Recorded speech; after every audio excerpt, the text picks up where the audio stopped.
하나님의 말씀 출애굽기 21장에 있는 말씀 보시겠습니다.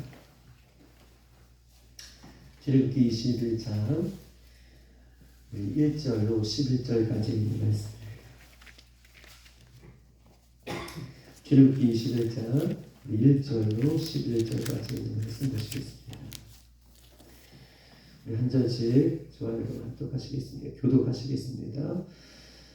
내가 백성 앞에 세울 법규는 이러하니라. 그가 유대종을 사면 그는 6해 동안 섬길 것이요 7째 해에는 몸값을 물지 않고 나가 자유인이 될 것이며, 만일 그가 단신으로 왔으면 단신으로 나갈 것이요 장가들었으면 그의 아내도 그와 함께 나가려니와, 만일 상전이 그에게 아내를 주어 그의 아내가 아들이나 딸을 낳았으면 그의 아내와 그의 자식들을 상전에게 속할 것이요 단신으로 나갈 것이로되, 만일 종이 분명히 말하기를 내가 상전과 내 처자를 사랑하니 나가서 자유인이 되지 않겠노라 하면 상전이 그를 데리고 재판장에게로 갈 것이요 또 그를 문이나 문설주 앞으로 데리고 가서 그곳에다가 송곳으로 그의 귀를 뚫을 것이라. 그는 종신토록 그 상전을 섬기리라.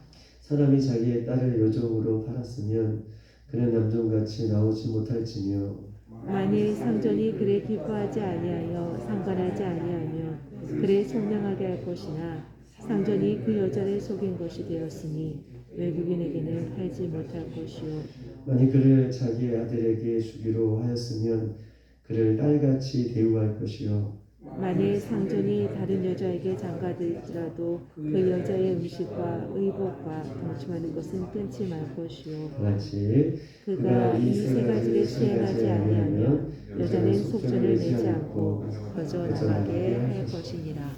아멘. 아멘. 할렐루야, 반갑습니다. 오늘 새벽에 주님께서 주시는 은혜 가운데 우리가 힘을 얻고 오늘 하루도 승리하는 저와 여러분의 삶이 되기를 주님의 이름으로 축복합니다. 아멘.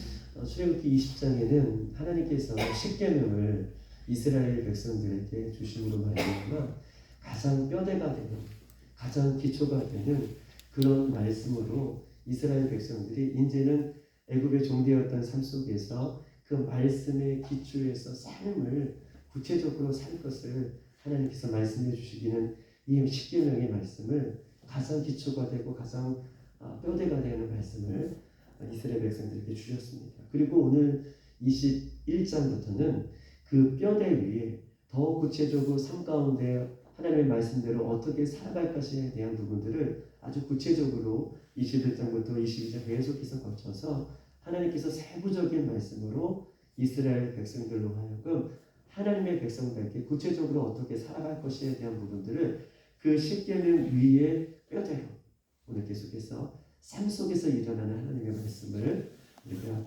21장부터 계속 이스라엘 백성들에게 주시는 것이죠. 특별히 이스라엘 백성들의 십계명은 하나님께서 직접 주신 계명이다라고 말씀해 주셨던 것처럼 오늘 생활 속에 이루어지는 이 말씀도 하나님께서 직접 주신 말씀이다라고 이 말씀을 주시는 거예요.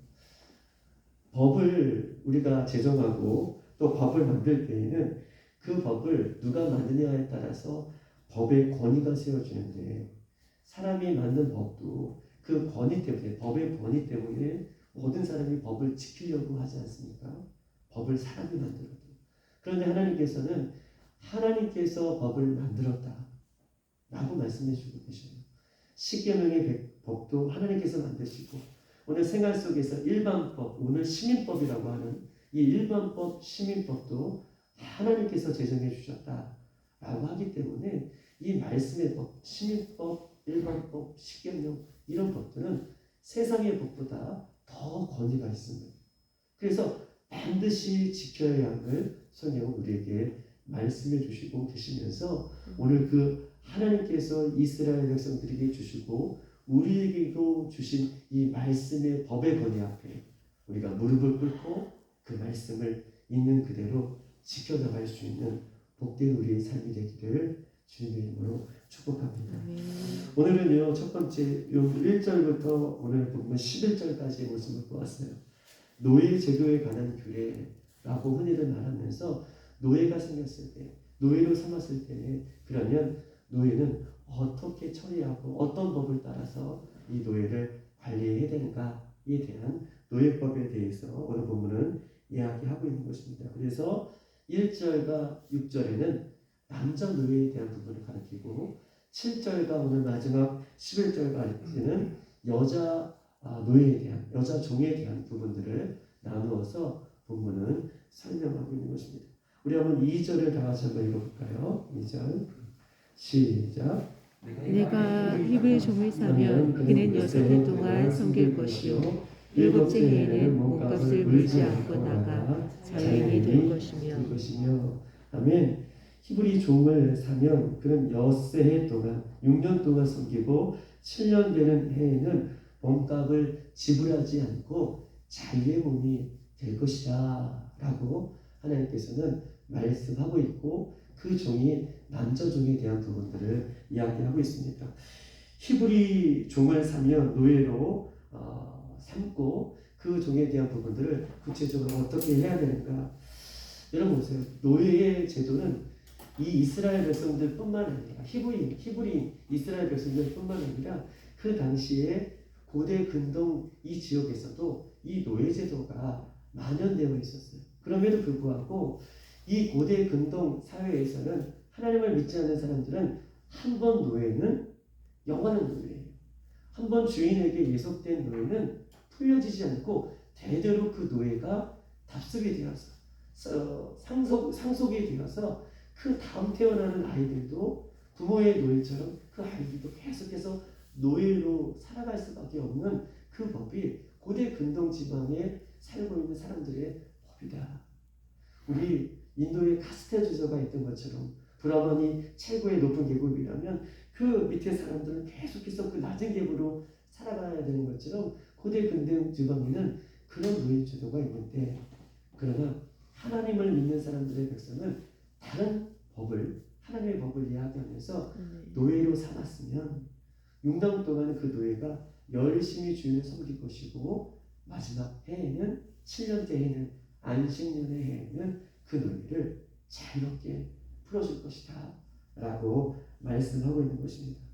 히브리인이라고 오늘 본문은 이야기하고 있는데, 히브리인은 여러분 잘 알고 있듯이 히브리의 뜻은 강을 건너온 사람 이런 뜻이 있어요. 하나님께서 이스라엘 조상으로 삼으신 이 아브라함을 택하실 때에 갈대아 우르를 에서 부르시잖아요. 갈대아 우르를 통해서 부르실 때에 그가 하란 땅을 나올 때에 유브라테스 강을 건너서 나오죠. 유브라테스 티그리스 유프라테스 강이 있으면 이 유프라테스를 건너 하란 땅에 이르렀을 때에 그때에 이스라엘 민족의 조상이 강을 건넜다라고 해서 그 사람을 히브리인이라고 이렇게 불렀어요. 히브리인. 출애굽기의 당시에 이 사람을, 이 민족들을 엄밀히 따지면 히브리인이라고 얘기할 수 있습니다. 그런데 히브리인이라고 하는 이 민족의 이름이 다윗 왕의 왕권으로 다윗이 왕으로 등극하여서 이스라엘 백성들을 다스릴 때에 그때 히브리인한 이름이 이스라엘이라는 이름으로 어떻게 상권이 올라가 되는 거예요. 이스라엘 백성들의 이름으로 민족의 이름이 더 올라가서 부르게 되는. 그래서 예전에는 히브리인이라고 하면 아주 소수민족, 힘이 없는 민족, 그래서 좀 천대받는 민족이라고 불렀다, 이렇게 이야기할 수 있다면, 다윗 왕 때에서는 이스라엘 민족으로 격상되어서 히브리인이라면 끝까지 민족을 지켰던 이름으로 오히려 격상되어서 사람들이 부르고 그런했다고 얘기할 수 있는 것입니다. 그래서 오늘 히브리인은 그 이스라엘 민족, 족상시대를 이루어가서 계속해서 나라를 형성하지 못했던 그 히브리 민족을 지금 우리에게 이야기하고 있는 것이죠. 즉 다시 말해서 히브리인 민족들은, 하나님을 믿는 민족들은 이렇게 세상과 구별하여서 다른 방법으로, 세상의 방법으로 살지 말할 것을 성경은 이야기하고 있고, 특별히 하나님은 하나님의 형상으로 사람을 창조하셨잖아요. 창세기 1장 27절에 하나님의 형상으로 남자와 여자를 창조하셨던 것처럼 모든 사람은 남녀주의를 다 떠나서 하나님의 형상을 닮은 모든 사람들은 존귀하고 귀하다. 하나님의 형상이 그 안에 있기 때문에 노예라 할지라도 또 빈부격차 모든 삶의 연약한 삶일지라도 하나님의 형상을 닮은 사람들은 존귀하다라고 하는 의미에서 6년 동안은 최선을 다해서 일하지만 마지막 7년에는 자유의 몸으로 그 세상의 법이 아니라 하나님의 법으로 따라갈 것을 본문은 우리에게 이야기하고 있는 것입니다. 특별히 히브리인이 특별히 자기 동족이 노예로 되는 경우는 두 가지가 있어요. 오늘 자기 민족이 자기 민족에게 노예가 되는 것이잖아요. 오늘 본문 2절에 보면 히브리 종을 사면 자기 민족의 동족을 종으로 부린다면 이때에 노예가 되는 두 가지 케이스가 있는데 하나는 가난하여서 빚을 갚지 못할 때에 레위기 25장에 보면 가난하여서 빚을 갚지 못할 때에 얼마 동안 6년 동안은 그 빚을 갚기 위해서라도 그 사람의 종이 될 수 있고 또 한 가지로는 훔친 물건 도둑질했어요. 근데 훔친 물건을 갚아야 되지 붙잡히면 갚아야 되잖아요. 그런데 훔친 물건을 갚지 못해서 배상의 차원으로 그 6년 동안 그 사람의 예속이 되고 종이 되어서 6년 동안 열심히 일하고 마지막 7년에는 자유의 몸이 되는 것이다. 그러니까 대부분 연약하고 어려운 사람들이 그 종이 되는 그 모습을 성경이 우리에게 이야기하면서 그때에 히브리 사람이 히브리인을 종으로 삼을 수 있음을 성경이 우리에게 이야기하고 있습니다. 우리 한번 3절을 읽어보십시다. 3절 시작. 만일 그가 단신으로 왔으면 단신으로 나갈 것이요 장가 들었으면 그의 아내도 그와 함께 나가려니와. 아멘. 이렇게 3절에 이런 얘기예요. 우리가 뭐 본문을 읽으면 그대로 이해될 수 있는 말인데 혼자 남자 종이 혼자의 몸으로 이제 종이 되었는데 그때에 종이 되기 이전에 그 남자 종이 결혼을 했어요. 그러면 남자 종이 결혼을 하면 남자의 가정이 종이 되었으면 아니 그 당시에는 남자 중심의 삶을 살기 때문에 그 가장이 남편이 종이 되었기 때문에 아내하고 자녀들은 먹고 살 일이 막막한 거잖아요. 그렇기 때문에 남자의 종이 가장이 종이 되었으면 그 아내와 아이들도 그 종으로 삼은 주인집 상전이라고 말할 수 있는 그 집에 종처럼 6년 동안 함께 일할 수 있게 그래서 종이 그 상전이 그 종의 가족을 먹일 수 있는 제도가 되는 거예요. 그런데 그때 당시에 가장이 그 상전의 집에 종이 되었어도 그 아내와 자식들도 그 집에서 먹고 살지만 그 아내와 자식들의 소유권은 상전에게 있는 것이 아니라 주인에게 있는 것이 아니라 남편에게 있는 거예요. 비록 아내와 자녀도 종처럼 삶을 살아가지만 소유권은 상전에게 아내와 자녀의 소유권이 상전에게 있는 것이 아니라 남편에게 있고 그 남편이 6년을 채우고 이제 7년째 자유의 몸이 됐을 때는 모든 가족이 다 자유의 몸이 될 것을 왜냐하면 남편에게 아내와 자녀에게 소유권이 있기 때문에 그렇다라고 하는 그 말을 지금 3절은 이야기하고 있는 것입니다. 우리 한번 4절을 한번 다 같이 읽어볼까요? 4절 시작. 만일 상전이 그에게 아내를 주어 그의 아내가 아들이나 딸을 낳았으면 그의 아내와 그의 자식들은 상전에게 속할 것이요 그는 단신으로 나갈 것이로되. 아멘. 이것은 반대의 얘기죠. 남자 종이 이제 히브리 민족이 이제 남자가 어떤 사정을 통해서 종이 되었어요. 그런데 열심히 살아가는 그 모습을 보고 상전이 주인이 그 남자 종에게 결혼할 수 있는 혜택을 준 거예요. 그래서 종으로 혼자의 몸으로 열심히 생활하다가 상전이 아내를 만나게 해주어서 그 종의 모습이어서 상전의 혜택을 받아 결혼했다면 이제 자녀들도 나올 거고 아내도 생겼잖아요. 그런데 이제 6년을 다 채우고 7년의 해에 자유의 몸이 될 때에는 그때는 그 남자 종만 자유의 몸이 되고 아내와 자녀들은 자유의 몸이 될 수 없다. 왜냐하면 그 소유권은 상전에게 있는 거예요. 상전이 종에게 결혼할 수 있는 혜택을 주고 여자도 주고 그렇게 주었기 때문에 그때에는 그 아내와 자녀의 소유권이 누구에게 있다? 상전에게 있다라고 얘기하는 거예요. 그런데 어떻게 남자가 그 처자식과 자식을 아내와 자식을 떼어놓고 나갈 수가 있겠습니까? 그래서 6절은 5절을 이렇게 얘기하는 거예요. 한번 5절 한번 읽어보십시다. 시작. 만일 종이 분명히 말하기를 내가 상전과 내 처자를 사랑하니 나가서 자유인이 되지 않겠노라 하면 아멘. 나 도저히 못 나가겠습니다. 내가 상전도 사랑하고 내가 처자식, 아내도 자식도 도저히 사랑해서 내가 자유의 몸이 될 수 없습니다. 라고 할 때에 우리 한번 6절을 다 같이 한번 읽어보십시다.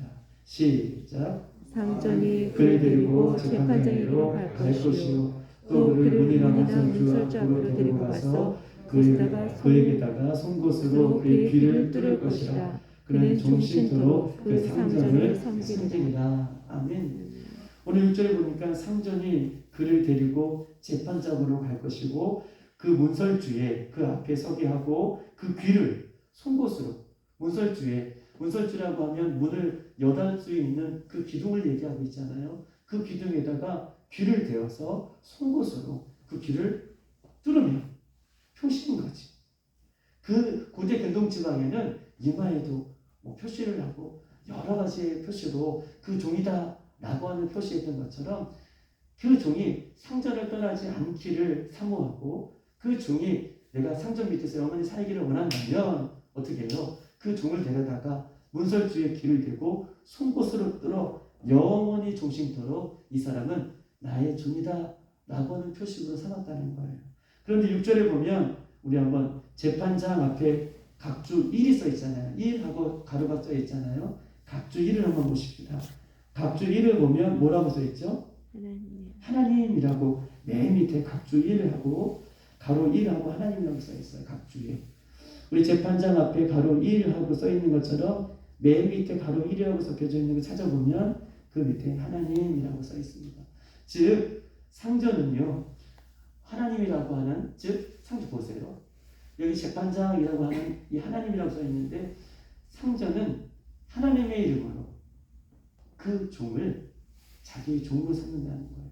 그냥 임의로 종을 나의 것으로 영원한 나의 것으로 삼는 것이 아니라 하나님의 이름으로 내가 이 종을 책임지겠다 라고 하는 표식으로 그 상전의 마음이 종에 대한 그 마음으로 그렇게 읽혀지는 부분이 하나님 각주 1 재판장 하나님이 임의로 하지 않고 하나님의 방법으로 이 종을 삼겠다 라고 하는 의미로 그렇게 문설주에 귀를 대고 종을 삼는 모습을 이야기하고 있는 것입니다. 우리 한번 7절을 한번 읽어보십시다. 7절 시작. 사람이 자기 딸을 여종으로 팔았으면 그는 남종과 같이 나오지 못할지며 아멘. 여종도 마찬가지예요. 여자의 종도 이렇게 여자의 종도 상전의 종으로 삼았으면 6년 동안은 남자와 같다. 6년 동안은 나오지 못하지만 7년째에 자유의 몸이 여종도 되게 할 것이다. 그런데 보면 우리가 여종이 되는 경우가 이 이스라엘 백성들에는 왕왕 있었어요. 여종이 자신의 딸을 여종으로 내어주는 그런 일들이 왕왕 있었습니다. 왜냐하면 집안이 너무 힘들고 어렵고 또 먹고 살 일이 막막하면 집의 가장은 그런 권한이 있었는데 집의 가장은 자신의 자녀들을 다른 사람에게 넘겨주는 그래서 어떤 다른 사람에게 넘겨줌으로 말미암아 가사의 어려움을 좀 덜어낼 수 있는 그런 모습이 그 당시에 있었음을 이야기하고 그렇게 여종으로 삼았음을 이야기하고 있어요. 우리나라도 저는 저 시대는 아니지만 우리 부모님 시대에 왕왕 보면 우리 자녀들을 양자 삼아서 어려운 가정의 형편을 좀 덜기도 했던 것처럼 그렇지만 그 양자로 주는 것은 그래도 우리가 부모의 자녀의 관계들을 늘 유지할 수 있는 부분인데 이 이스라엘 백성의 히브리 민족들은 가사가 어려우니 가정의 가장이 자녀들을 이렇게 종으로 이렇게 얼마 기간 동안 내어줬던 그 모습을 우리가 성경에서는 얼마든지 우리가 찾아볼 수 있고 특별히 여종으로 내어줄 때에 그 여종을 첩으로 이렇게 아내로 삼기 위해서 내어줬던 그런 모습들도 얼마든지 이야기할 수 있는 것입니다. 우리 한번 8절에 한번 다 같이 읽어볼까요? 8절 시작. 만일 상전이 그를 기뻐하지 아니하여 상관하지 아니하면 그를 속량하게 할 것이나 상전이 그 여자를 속인 것이 되었으니 외국인을 팔지 못할 것이요. 아멘. 여기 8절에 보면 여자의 종으로 삼고 이 종으로 삼은 뿐만 아니라 그 여자의 종을 자기의 첩으로 삼는 이 과정을 얘기하는 거예요. 그런데 8절에 보면 그를 기뻐하지 아니한다는 말은 첩으로 삼았는데 마음에 들지 않는다는 거예요. 마음에 들지 않고 상관하지 아니하며 라고 써 있잖아요. 상관하지 않다는 뜻이 무슨 말입니까? 상관하지 아니한다는 몸을 섞이지 않는다는 뜻이에요. 첩으로 삼고 내가 기뻐하지 않아서 그 종에게 몸을 섞이지 않다라고 하는 얘기를 하고 그를 성장하게 할 것이며 몸을 섞이지 않았으니 내가 첩으로 삼았지만 첩에 대한 대우를 내가 못 해줬으니 그 여자를 속인 것이 될 것이었으니 첩으로 삼았으면 보세요. 첩으로 삼았으면 첩에 대한 대우를 해줘야 되는데 상관도 아니하고 또 첩에 대한 대우도 못 해주는 격이 되었으니 라고 하는 이야기를 하고 있는 거예요. 그 여자를 외국인에게 팔지 못할 것이요. 외국인에게 팔지 못할 것이요. 라는 의미는 몇 가지가 있어요.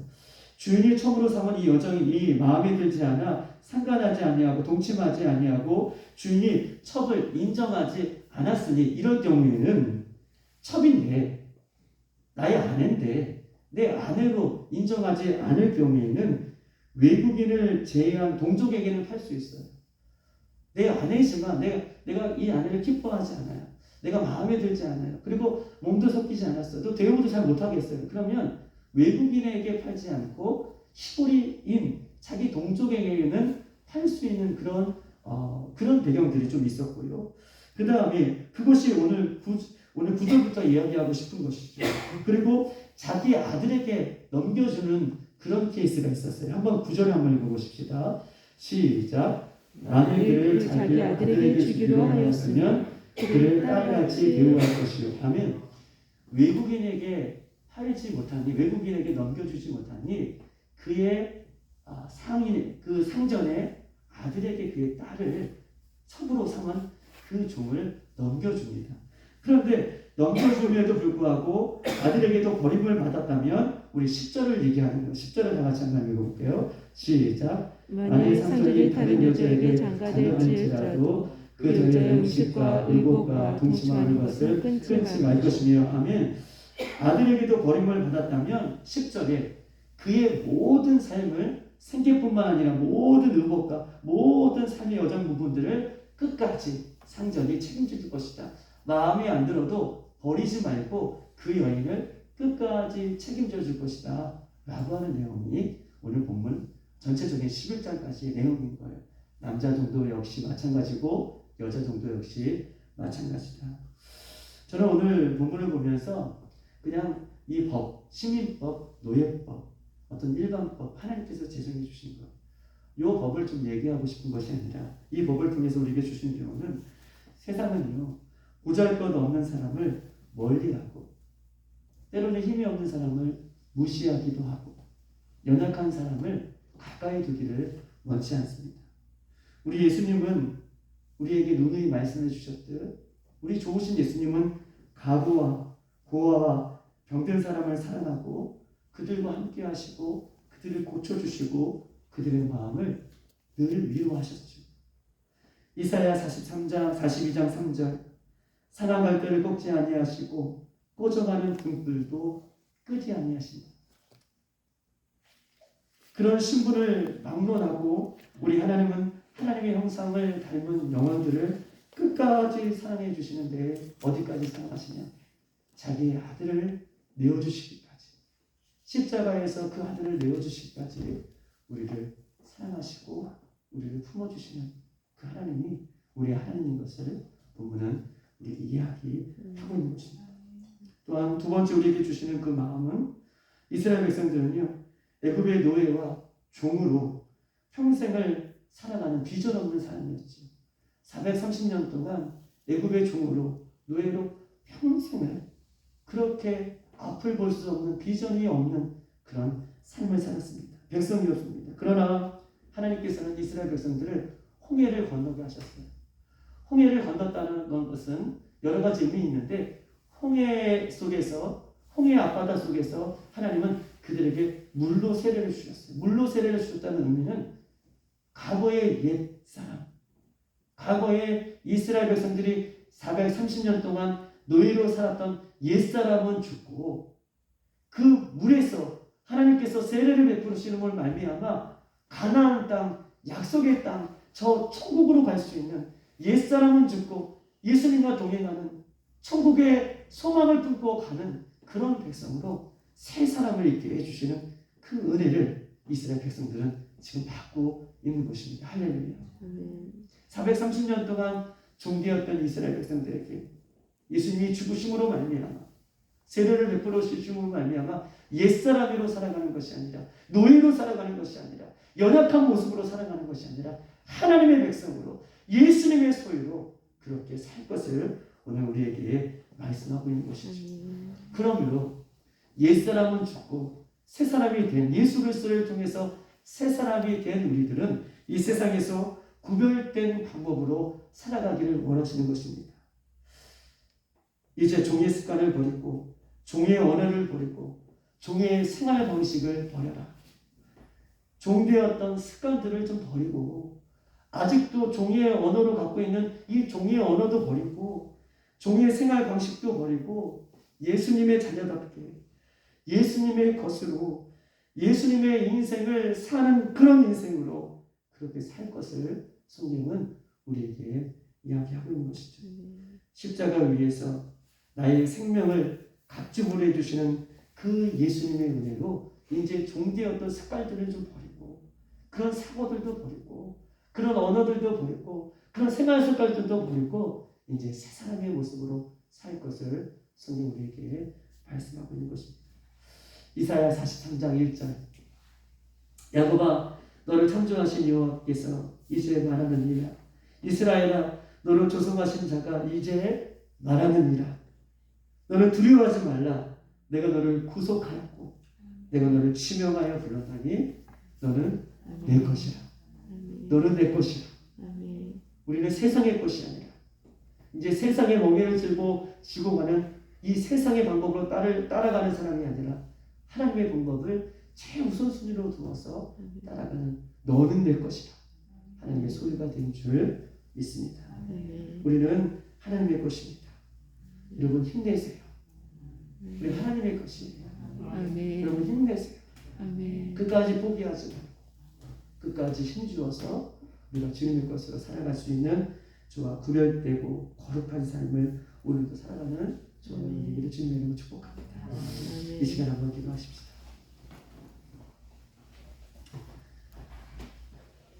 오늘 이 시간 기도할 때 하나님 우리를 자녀로 주님의 것으로 불러주셨으니 예수님의 기쁨을 위해 살다가 예수님 성령의 충만함을 받아서 이 세상의 소유가 아니라 하나님의 소유, 예수님의 소유로 살아가는 우리들이 될 수 있도록 인도해달라고 기도해 주십시다. 두 번째로는 아직도 세상의 종으로 노예로 살아갔던 우리들의 영혼들이 아직도 이 새벽에 있을 거예요. 우리는 예수 그리스도의 그런 속해 있는 사람으로 속해 있는 영혼으로 주님의 것으로 살아가지만 아직도 세상의 종으로 세상의 노예로 살아가는 영혼들이 있습니다. 주님 이 새벽에 우리가 기도할 때에 그런 영혼들을 떠올리시게 할 때에 그 영혼들의 이름을 불러가면서 우리가 기도하십시오. 주님 사랑하는 영혼들이 세상의 종으로 세상의 노예로 살게 하지 않게 하시고 하나님의 말씀을 끌어안고 살아갈 수 있는 그 모습들을 회복해 달라고 우리 영혼들을 위해서 기도하시고 마지막 기도 제목은 종은 6년 동안 열심히 주인을 위해 일했을 때에 비로소 7년째 되는 날 안식을 주셨죠. 종은 6년 동안 주인을 위해서 열심히 일하는 것입니다. 우리는요 주님 다시 오실 때까지 사명을 끝까지 감당하는 거예요. 우리는 주님 다시 오실 때까지 사명을 끝까지 감당할 때에 마지막 주님 다시 오실 그날 우리가 영원한 저 천국에서 기쁨으로 우리가 상급을 누리고 은혜를 누리게 되는 그 은혜가 있을 줄 믿습니다. 주님 사명을 감당할 수 있는 은혜를 허락해 달라고 이 시간 주여 한번 물고